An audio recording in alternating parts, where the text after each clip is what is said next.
សូមស្វាគមន៍មកកាន់ការបង្ហាញអំពីការប្រើប្រាស់ឧបករណ៍ផែនទីរបស់អង្គការទិន្នន័យអំពីការអភិវឌ្ឍន៍វីដេអូនេះនឹងបង្ហាញលោកអ្នកអំពីការបង្ហាញនិងការរចនាផែនទីការចែករំលែកផែនទីនិងការបោះពុម្ពផែនទីជាដំបូងសូមលោកអ្នកគិតឲ្យបានល្អិតល្អន់អំពីការធ្វើគោលដៅផែនទីរបស់លោកអ្នកនិងមធ្យោបាយដើម្បីបង្ហាញព័ត៌មានដែលលោកអ្នកចង់បានឧទាហរណ៍តើអ្វីជាប្រធានបទនិងវិសាលភាពនៃការធ្វើផែនទីរបស់លោកអ្នកសូមចូលមកកាន់គេហទំព័រ www.opendevelopmentcambodia.net/ka/maps/mappingkit ហើយសូមធ្វើការទាញចុះមកខាងក្រោមដើម្បីឃើញផ្ទាំងផែនទី World Map សូមលោកអ្នកជ្រើសរើសផែនទីគោលទាំងឡាយណាដែលលោកអ្នកចាប់អារម្មណ៍ឧទាហរណ៍ OpenStreetMap ជាដើមសូមធ្វើការផ្លាស់ទីនៅក្នុងផែនទីដើម្បីស្វែងរកទីតាំងទាំងឡាយណាដែលលោកអ្នកចាប់អារម្មណ៍ដោយធ្វើការចុចចំនួន2ដងនិងធ្វើការអូសនិងទាញចុះឬស្វែងរកទីតាំងជាក់លាក់ណាមួយដោយធ្វើការចុចលើប៊ូតុង Gazetteer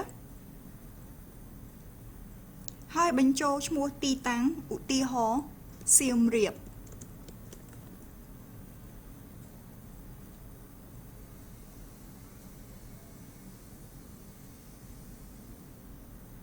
សូមចុចលើកម្រិតពង្រីកពង្រួមដើម្បីពង្រីកសូមចុចលើសញ្ញាបូកហើយដើម្បីពង្រួមសូមចុចលើសញ្ញាដក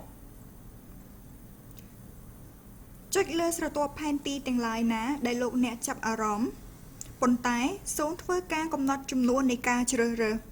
ដូច្នេះស្រទាប់ផែនទីដែលបានបង្ហាញនឹងមិនមានបរិមាណលើសលប់នោះឡើយឧទាហរណ៍សម្បទានដីសេដ្ឋកិច្ចសូមកែតម្រូវឡើងវិញនៅកម្រិតទីតាំង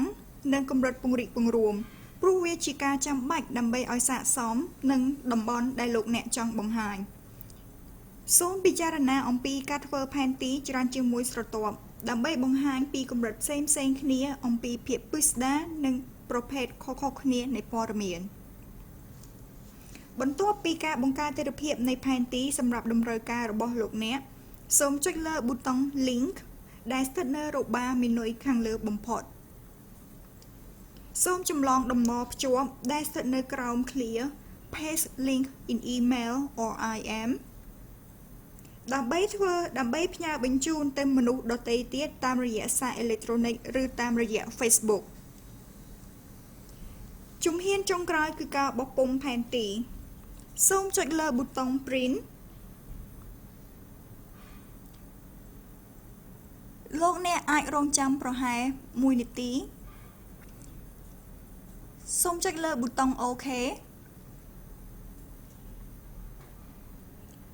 លោកអ្នកអាចចុចលើជម្រើសផ្សេងៗក្នុងការបោះពុម្ពផែនទីដែលមានភាពសមរម្យដោយផ្អែកលើការរៀបចំនិងតម្រូវការរបស់លោកអ្នក